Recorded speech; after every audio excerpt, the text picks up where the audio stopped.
Oh, hey, hey, hey.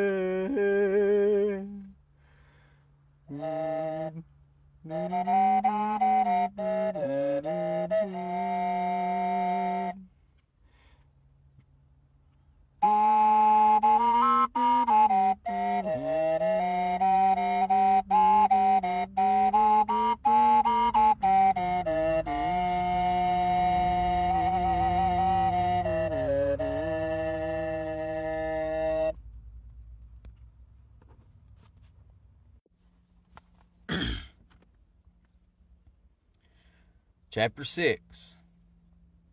The Man Trap.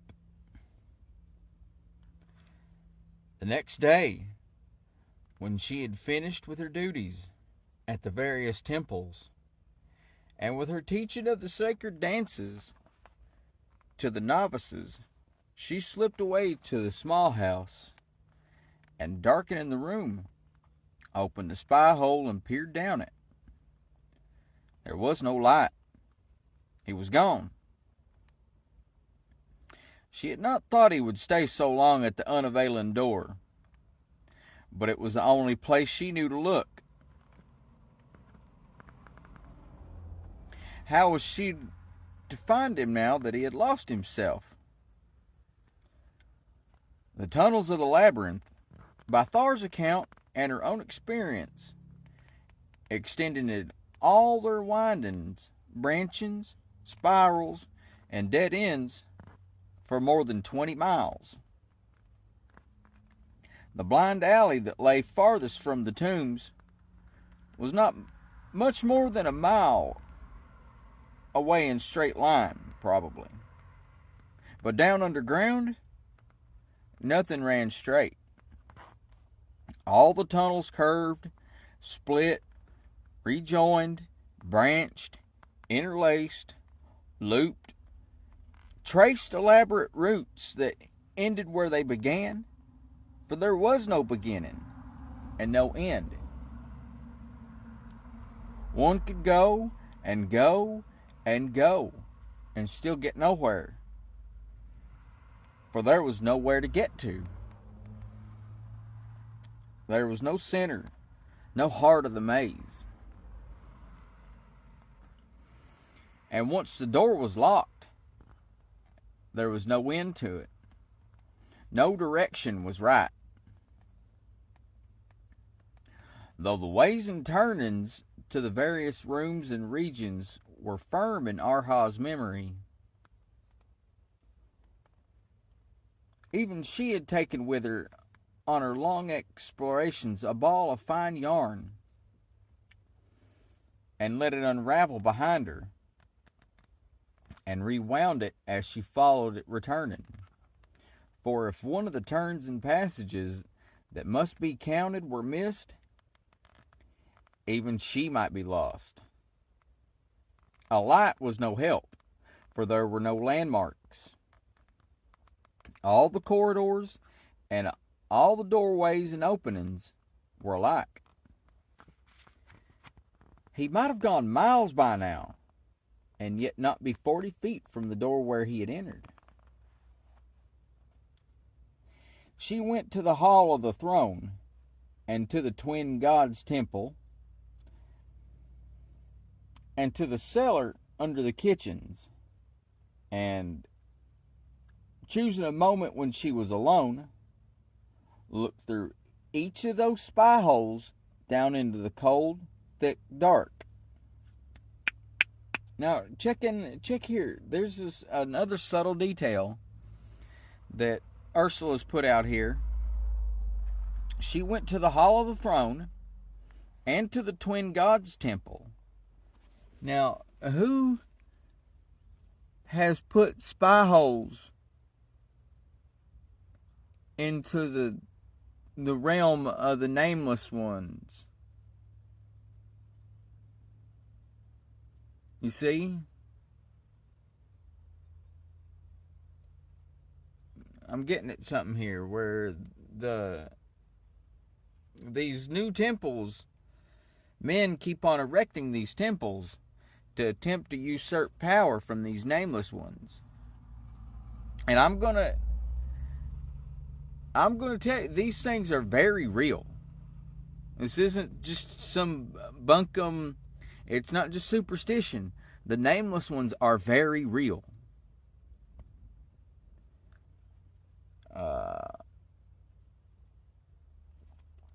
So they're trying to take power from the nameless ones.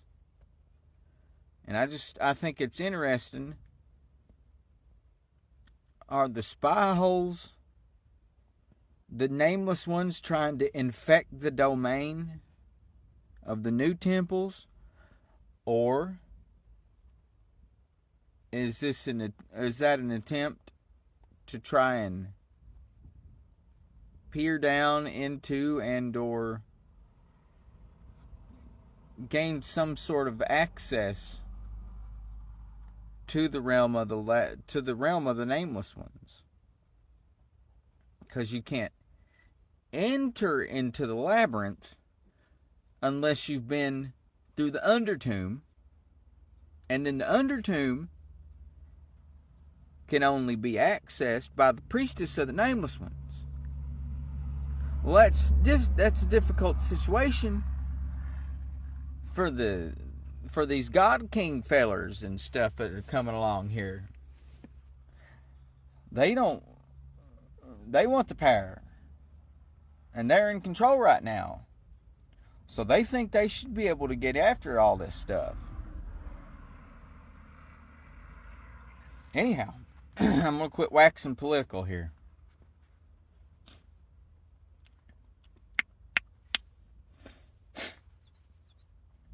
She went to the hall of the throne, and to the twin gods' temple, and to the cellar under the kitchens, and, choosing a moment when she was alone, looked through each of those spy holes down into the cold, thick dark.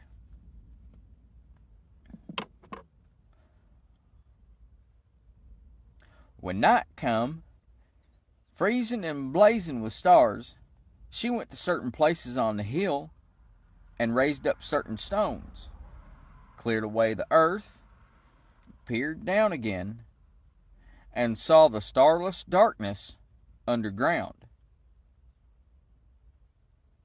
He was there. He must be there. Yet he had escaped her. He would die of thirst before she found him. She would have to send Manon into the maze to find him when she was sure he was dead. That was unbearable to think of. As she knelt in the starlight on the bitter ground of the hill, tears of rage rose in her eyes. She went to the path that led back down to the slope to the temple of the God King. The columns, with their carved capitals, shone white with hoarfrost in the starlight, like pillars of bone. She knocked at the rear door, and Castle let her in. "What brings my mistress?" said the stout woman, cold and watchful. "Priestess, there's a man within the labyrinth." Castle was taken off guard. For once something had occurred that she did not expect. She stood and stared. Her eyes seemed to swell a little. It flitted across Arha's mind that Castle looked very like Penthe, imitating Castle, and a wild laugh rose up in her, was repressed, and died away. A man in the labyrinth? What's this? What's this? What's this? What's all this? Ah! Sorry, guys. A man in the labyrinth? A man, a stranger. Then as Castle continued to look at her with disbelief, she added, "I know a man by sight, though I have seen few. Castle disdained her irony. How came a man there? By witchcraft, I think. His skin is dark. Perhaps he is from the inner lands. He came to rob the tombs. I found him first in the undertomb, beneath the very stones. He ran to the entrance of the labyrinth when he became aware of me, as if he knew where he went. I locked the iron door behind him. He made spells, he made spells, but that did not open the door. In the morning, he went on into the maze. I cannot find him now. Has he a light? Yes. Water? A little flask, not full. His candle will be burned down already, Castle pondered.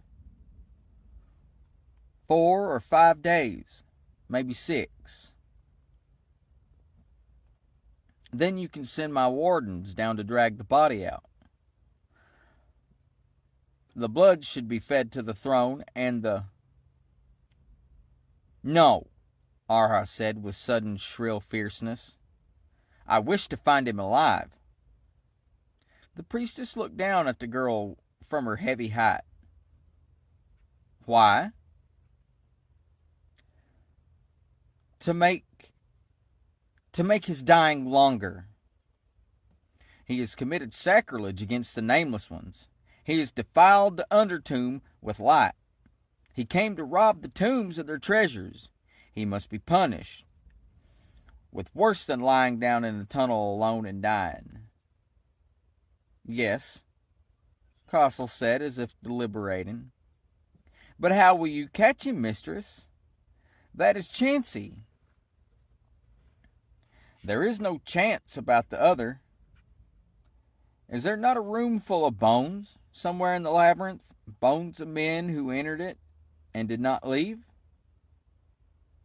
Let the dark ones punish him in their own way. In their own ways. The black ways of the labyrinth. It is a cruel death. Thirst.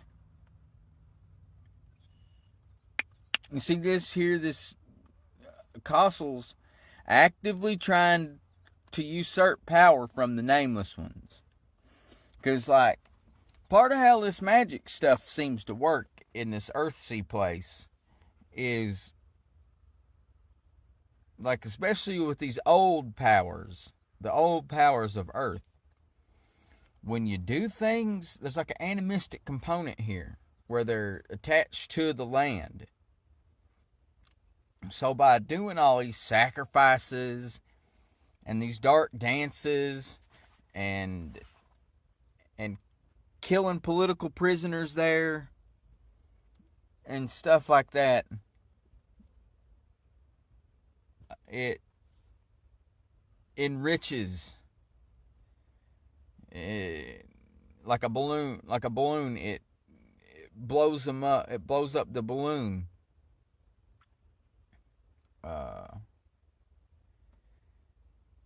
It strengthens them, you know. Their roots get lower, and like a tree or something, you know.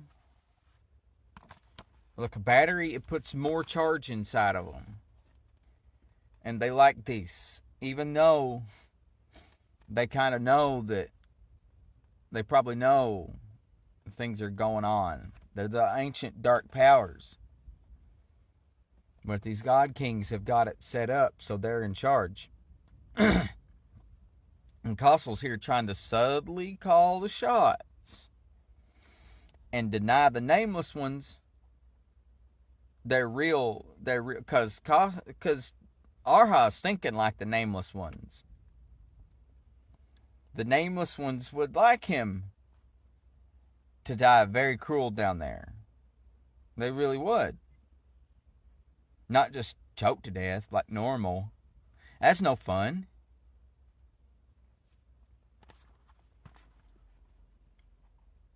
Alright.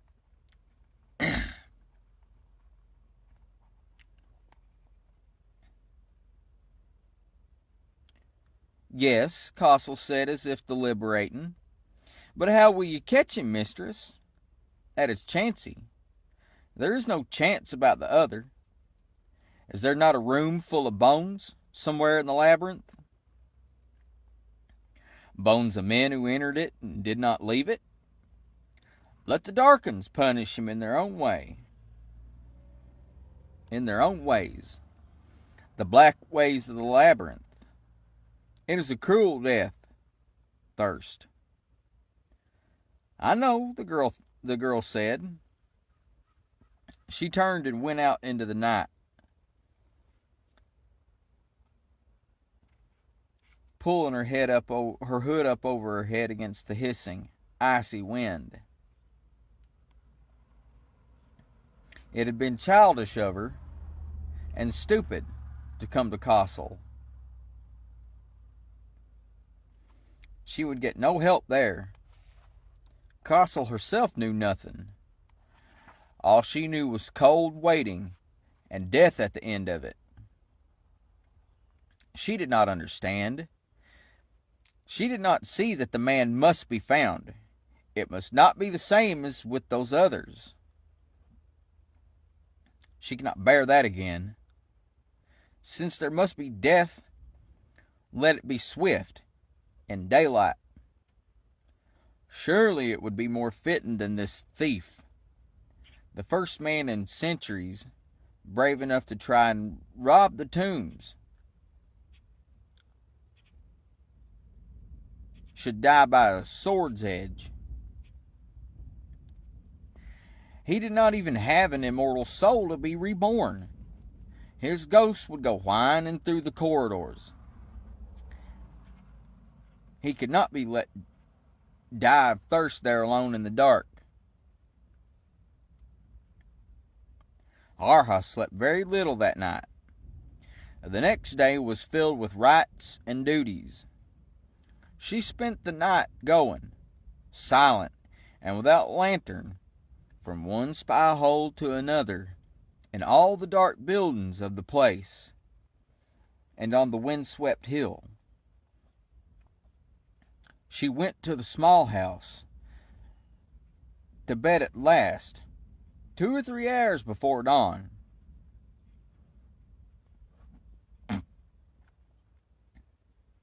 But still she could not rest. On the 3rd day, late in the afternoon, she walked out alone onto the desert, toward the river that now lay low in the winter drought, with ice among the reeds. A memory had come to her that once, in the autumn, she had gone very far in the labyrinth, past the 6 cross, and all along one curving corridor she had heard behind the stones the sound of running water. Might not a man athirst, if he came that way, stay there? There were spy holes, even out here. She had to search for 'em, but Thar had shown her each one last year, and she refound them without much trouble. Her recall of place and shape was like that of a blind person. She seemed to feel her way to each hidden spot, rather than to look for it. At the second, the farthest of all from the tombs, when she pulled up her hood to cut out light, and put her eye to the hole in a flat pan of rock, she saw below her the dim glimmer of the wizardly light. He was there, half out of sight. The spy hole looked down at the very end of the blind alley. She could only see his back, and bent neck, and right arm. He sat near the corner of the walls and was picking at the stones with his knife. A short dagger of steel with a jeweled grip.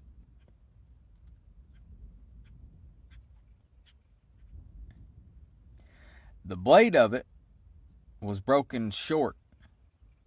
The broken point lay directly under the spy hole.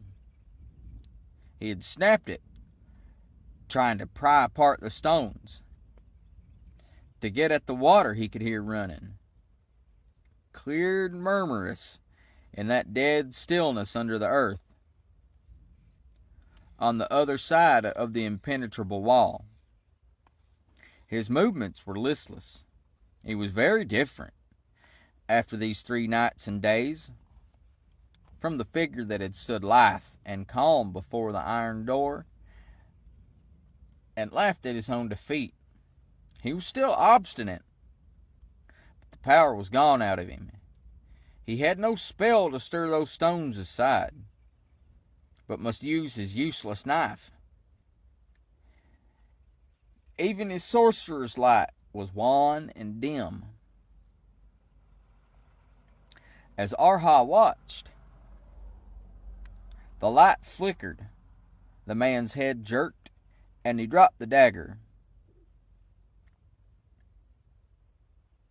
Then doggedly, he picked it up and tried to force the broken blade between the stones. Lying among ice-bound reeds on the riverbank, unconscious of where she was or what she was doing, Arha put her mouth to the cold mouth of rock and cupped her hands around to hold the sound in.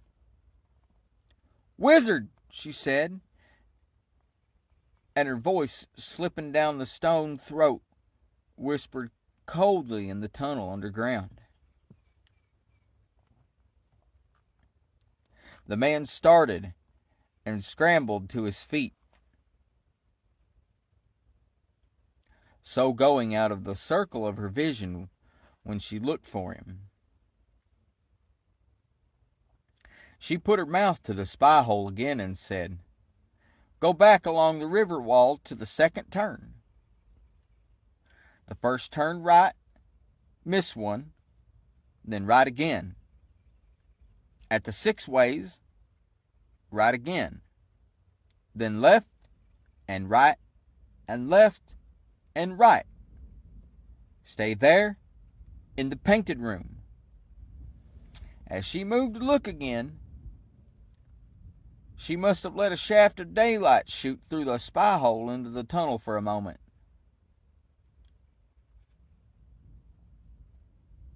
For when she looked, he was back in the circle of her vision and staring upward at the opening.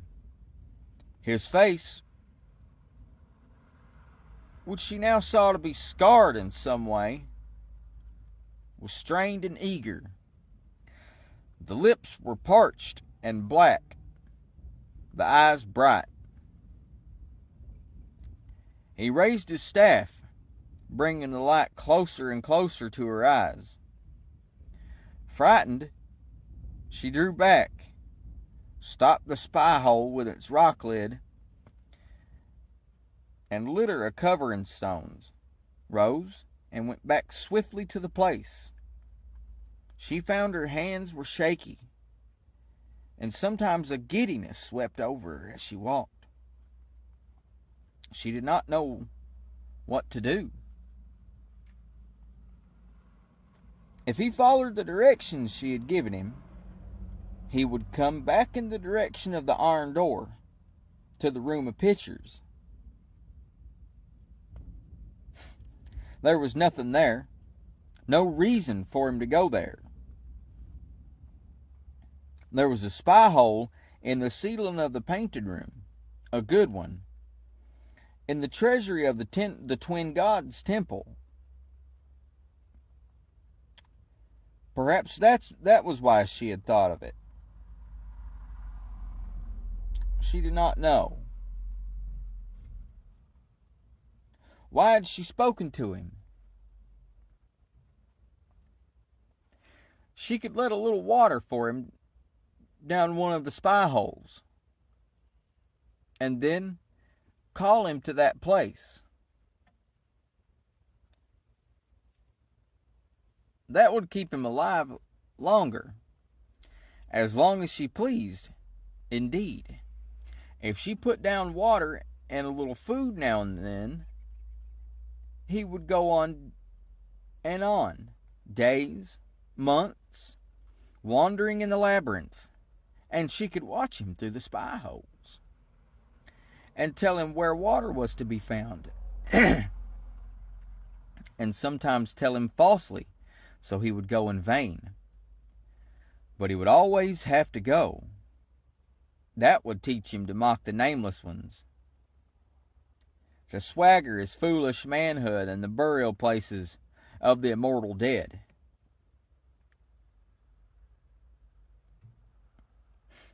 But so long as he was there, she would never be able to enter the labyrinth herself.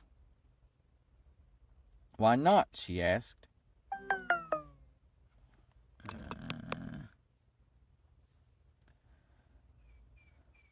Why not? She asked herself, and replied, because he might escape by the iron door, which I must leave open behind me.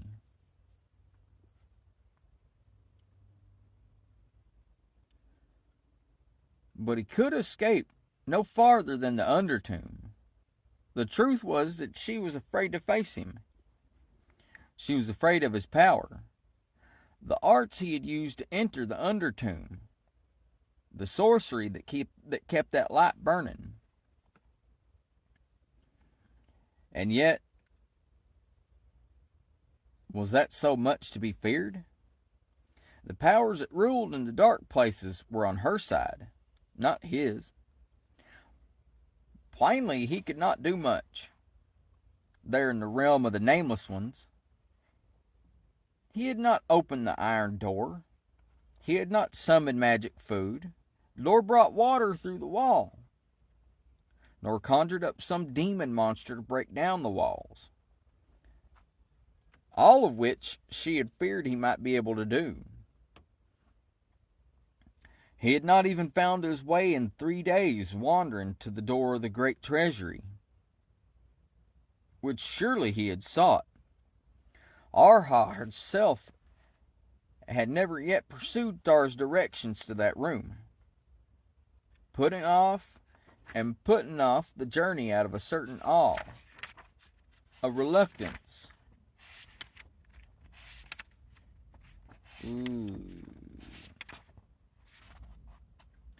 A sense that the time had not yet come. Now she thought, why should he not go to that journey for her?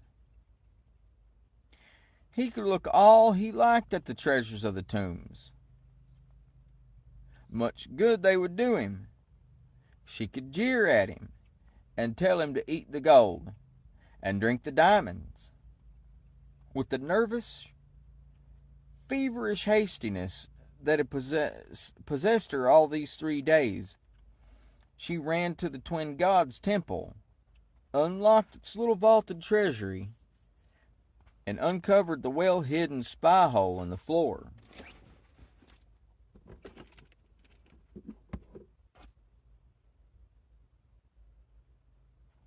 The painted room was below, but pitch dark.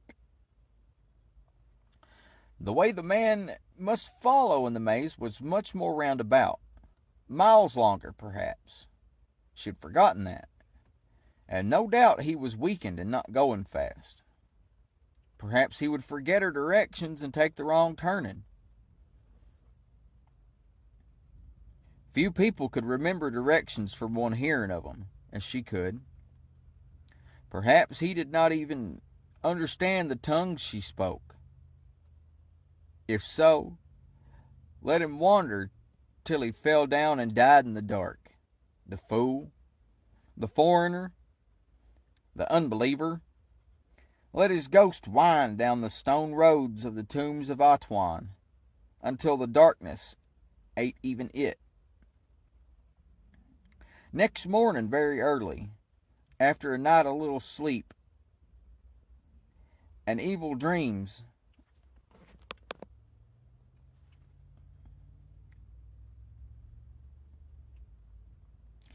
she returned to the spy hole in the little temple. She looked down and saw nothing. Blackness.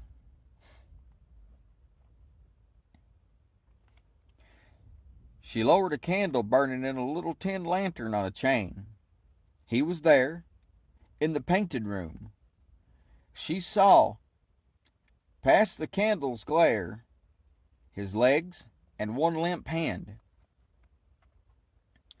She spoke into the spy hole, which was a large one, the size of a whole floor tile. Wizard! No movement. Was he dead? Was that all the strength he had in him? She sneered. Her heart pounded. Wizard! She cried, her voice ringing in the holler room beneath.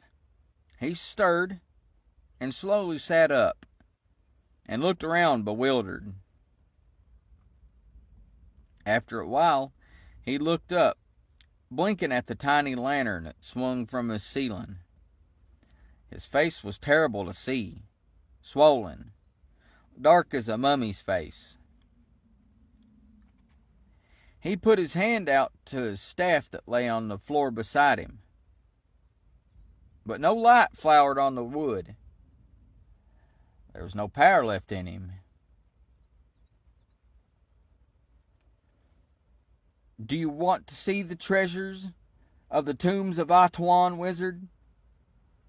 He looked up wearily, squinting at the light of her lantern, which was all he could see. After a while, with a wince that might have begun as a smile, he nodded once. Go out of this room to the left. Take the first corridor to the left. She rattled off a long series of directions without pause. And at the end, there you will find the treasure which you came for. And there, maybe, you'll find water. Which would you rather have now, wizard? He got to his feet, leaning on his staff. Looking up with eyes that could not see her, he tried to say something, but there was no voice in his dry throat. He shrugged a little and left the painting room.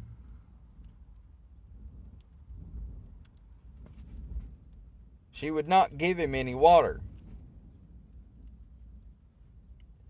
He would never find the way to the treasure room anyway. The instructions were too long for him to remember. And there was the pit, if he got that far.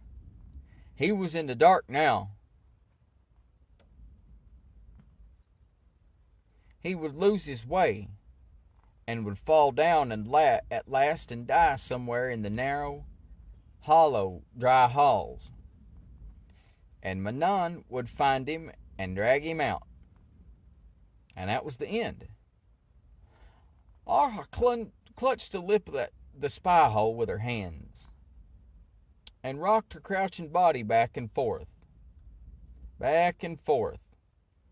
biting her lip as if to bear some dreadful pain. She would not give him any water. She would not give him any water. She would give him death. Death, death, death, death. And that gray hour of her life, Castle came to her, entering the treasury room with heavy step, bulky in black winter robes. Is the man dead yet? Arha raised her head. There were no tears in her eyes, nothing to hide. "I think so," she said, getting up and dusting her skirts. "His light has gone out." "He may be tricking. The soulless ones are very cunning. I shall wait a day to be sure."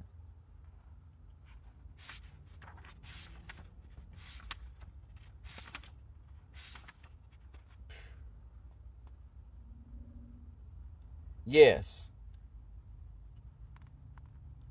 "Then Doobie can go down and bring him out. He is stronger than old Manon." "But Manon is in the service of the Nameless Ones, and Doobie is not. There are places within the labyrinth where Doobie should not go, and the thief is in one of those."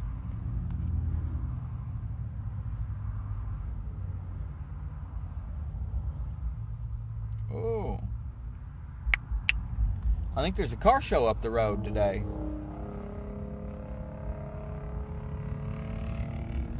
Well, I'm sitting in a good spot.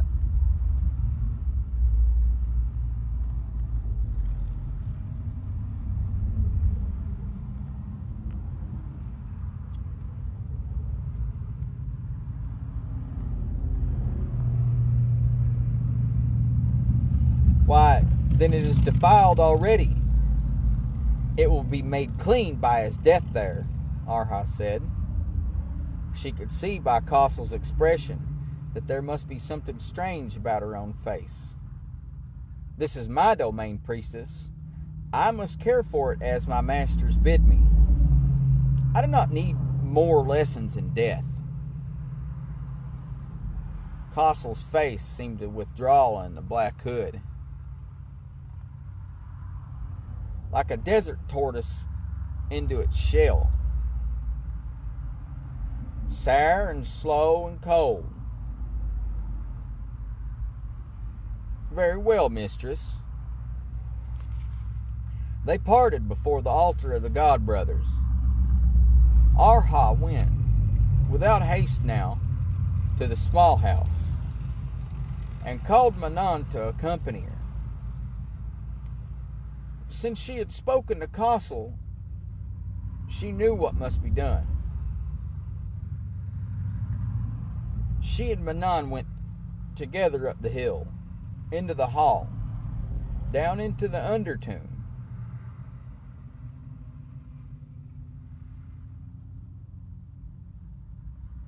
Straining together at the long handle, they opened the door of the labyrinth.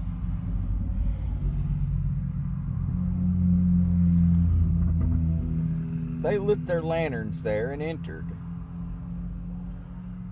Arha led the way to the painted room, and from it started on the way to the great treasury.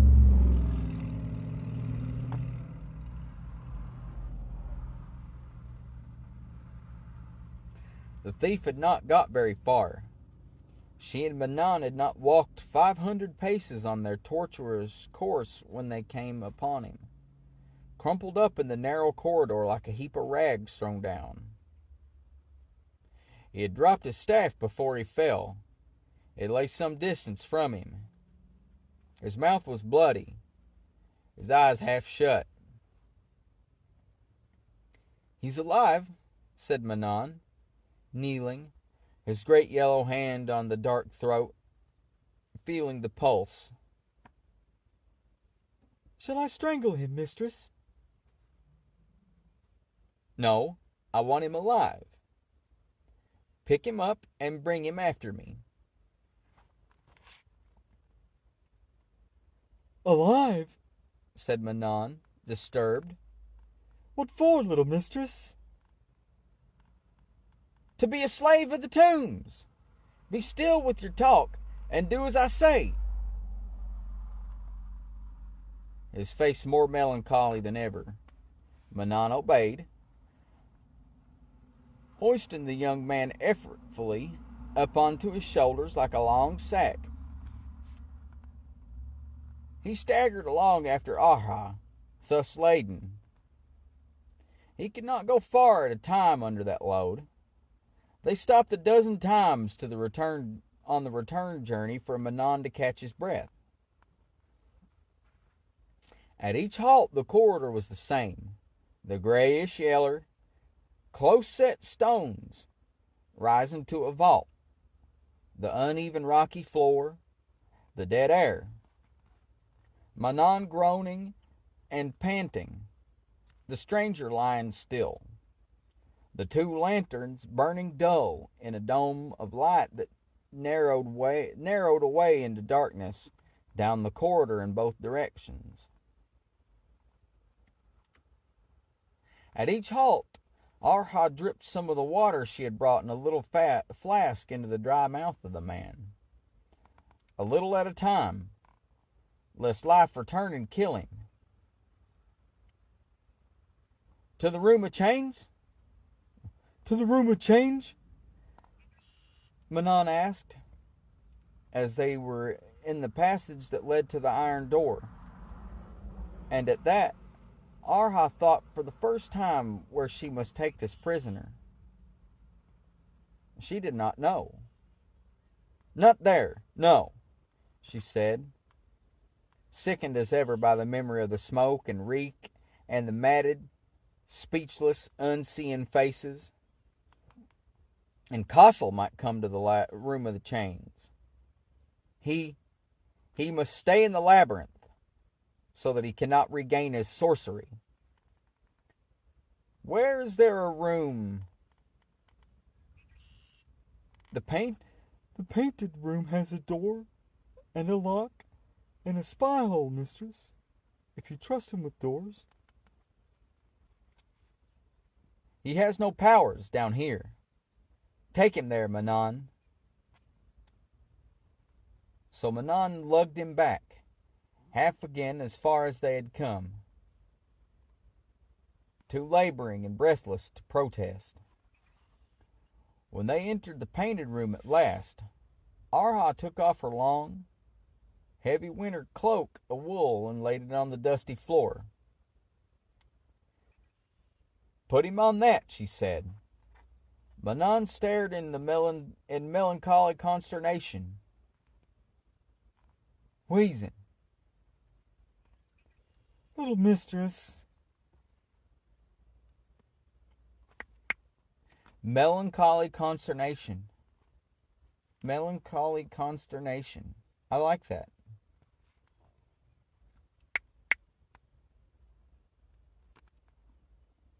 I want the man to live, Manon.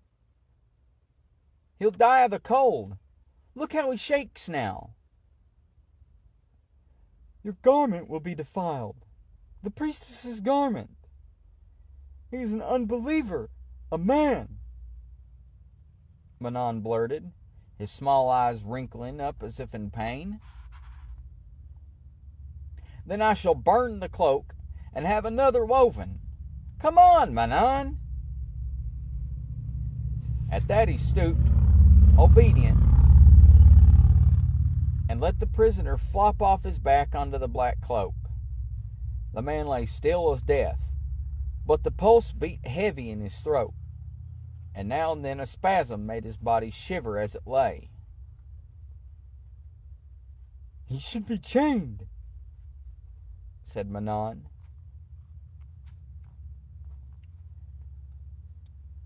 Does he look dangerous? Arha scoffed. But when Manon pointed out that an iron hasp set into the stones to which the prisoner could be fastened, she let him go fetch a chain and band from the room of chains. He grumbled off down the corridors, muttering the directions to himself. He had been to and from the painted room before this, but never by himself. In the light of her single lantern, the paintings on the four walls seemed to move, to twitch. The uncouth human forms with great drooping wings, squatting and standing in a timeless dreariness. She knelt and let water drop, a little at a time, into the prisoner's mouth. At last he coughed, and his hands reached up feebly to the flask. She let him drink. He lay back with his face all wet, besmeared with dust and blood, and muttered something, a word or two in a language she did not know. Manon returned at last, dragging a length of iron links, a great padlock with its key, and an iron band which fitted around the man's waist and locked there. It's not tight enough. He can slip out. He grumbled as he locked the end link into the ring set into the wall.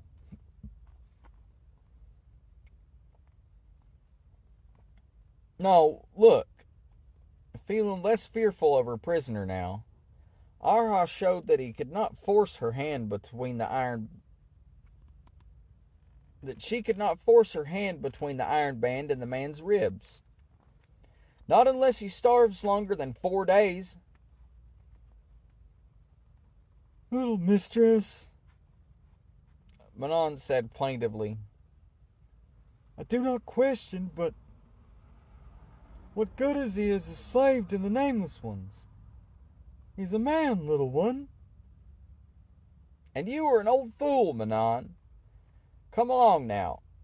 Finish your fussing. The prisoner watched him with bright, weary eyes. Where's the staff, Manon? There, I'll take that. It has magic in it. Oh, and this I'll take too. And with a quick movement, she seized the silver chain that showed at the neck of the man's tunic, and tore it off over his head. Though he tried to catch her arms and stop her,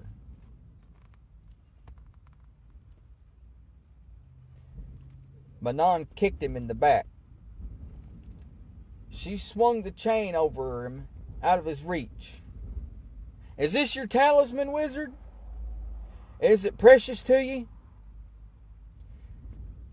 It don't look like much. Couldn't you afford a better one?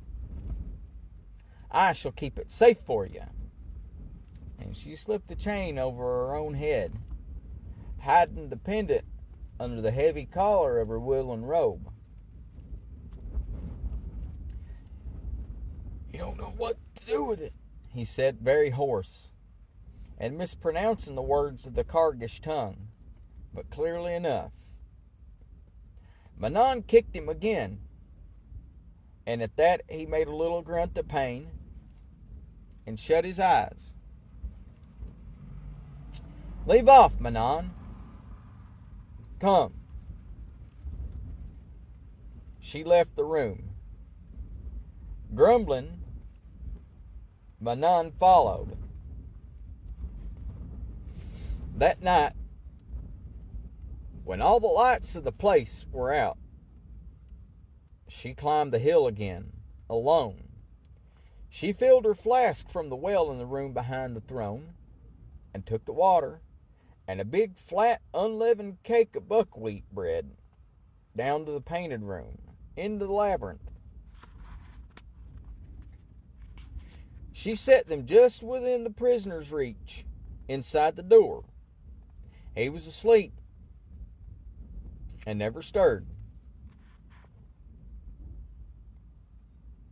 She returned to the small house, and that night she too slept long and sound. In early afternoon, she returned alone to the labyrinth. The bread was gone. The flask was dry. The stranger was sitting up, his back against the wall. His face still looked hideous with dirt and scabs, but the expression of it was alert. She stood across the room from him where he could not possibly reach her, chained as he was, and looked at him. Then she looked away. But there was nowhere particular to look. Something prevented her speaking. Her heart beat as if she was afraid.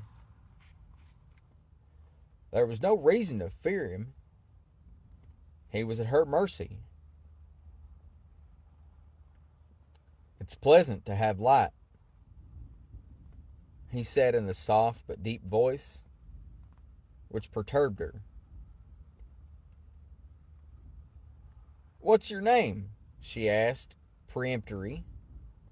Her own voice, she thought, sounded uncommonly high and thin. Well, mostly I'm called Sparrowhawk. Sparrowhawk? Is that your name?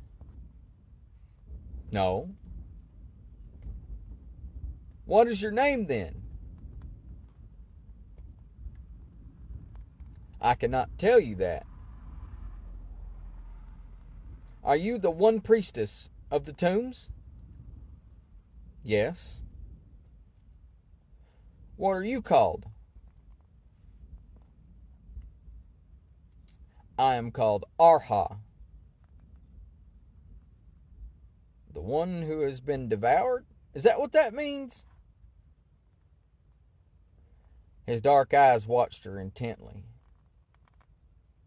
He smiled a little.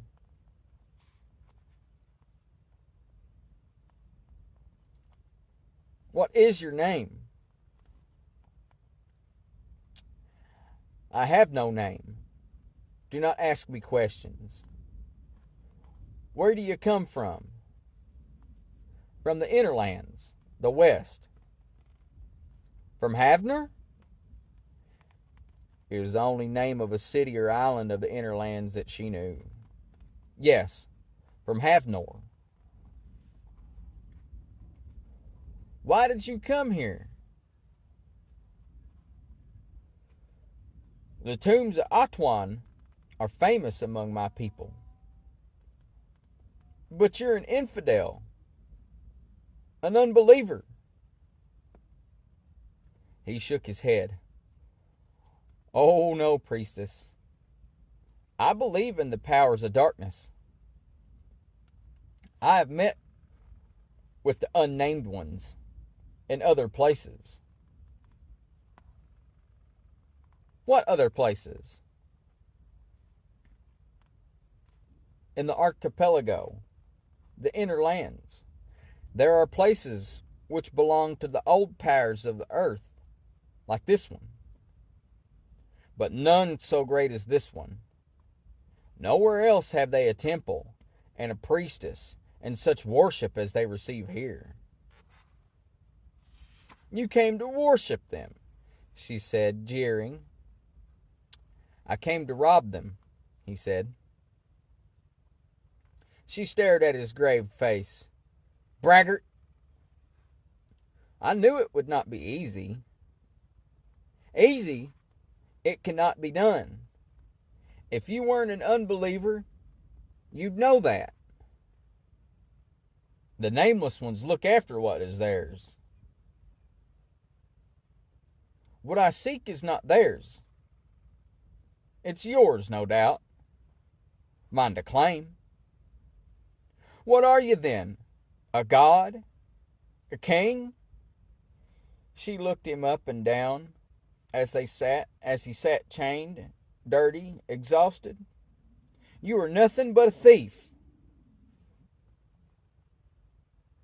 He said nothing, but his gaze met hers.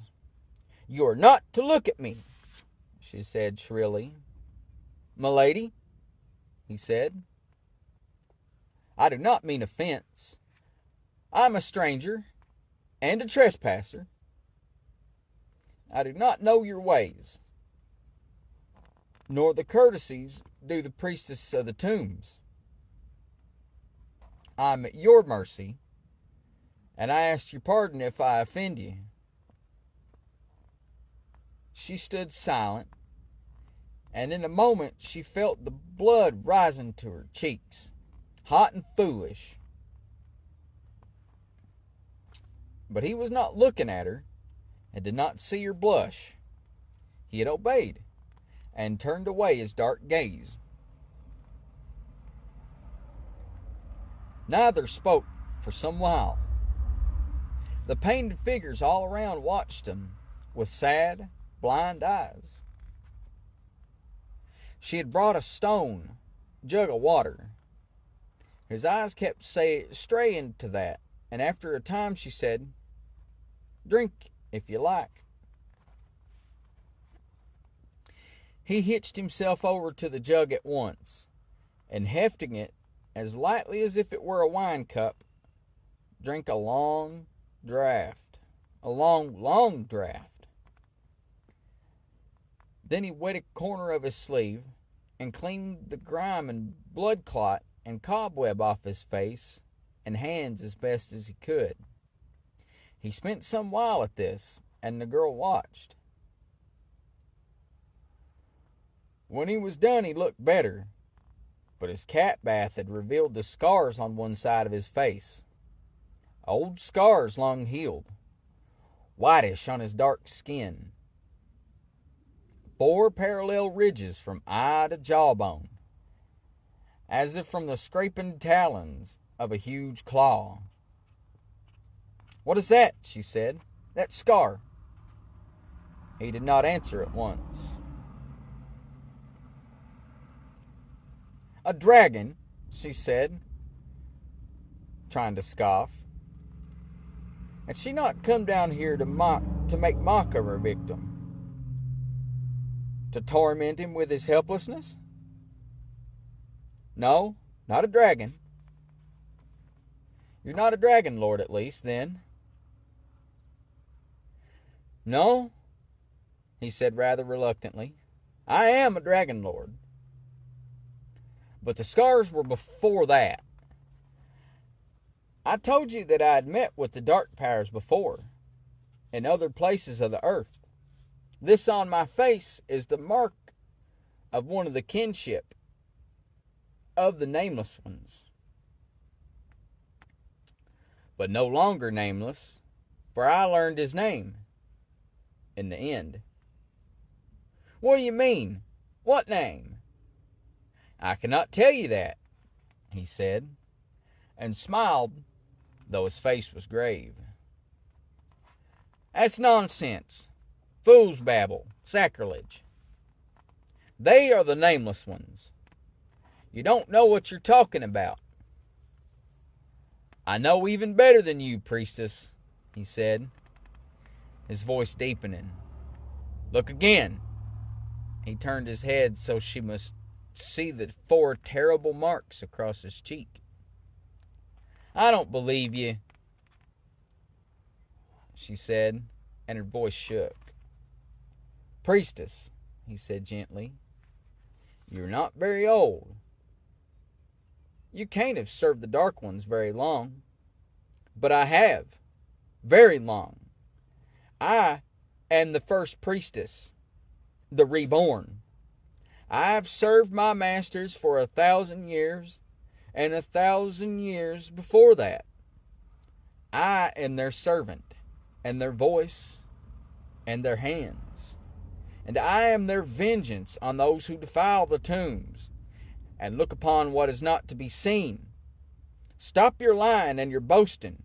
Can't you see that if I say one word, my guard will come and cut your head off your shoulders?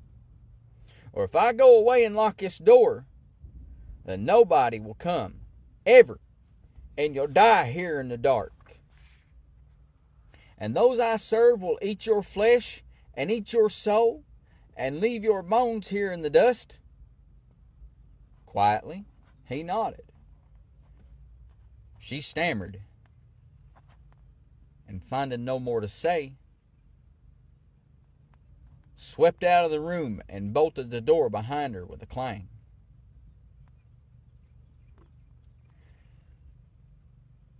Let him think she wasn't coming back. Let him sweat there in the dark. Let him curse and shiver and try to work his foul, useless spells. But in her mind's eye, she saw him stretched out to sleep, as she had seen him do by the iron door, serene as a sheep in a sunny meadow. She spat at the bolted door and made the sign to avert defilement, and went almost at a run toward the undertomb. While she skirted its wall on the way to the trapdoor in the hall, her fingers brushed along the fine planes and traceries of rock, like frozen lace.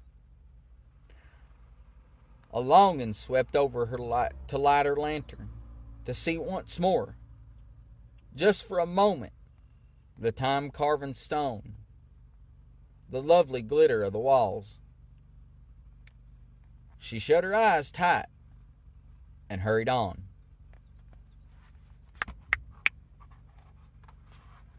That's that. Thank you, guys.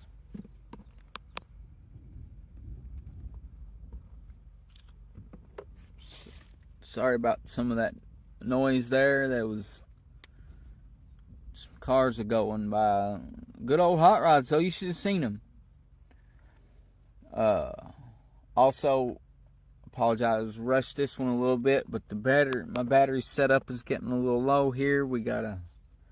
Had to just move through that. Alright, guys. Thank you for listening. And if you listened,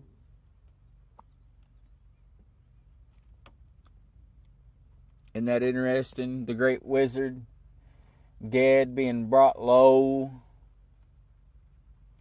at the mercy of a little girl.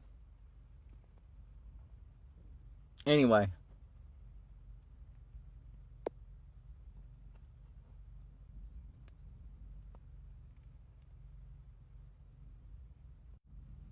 Bye.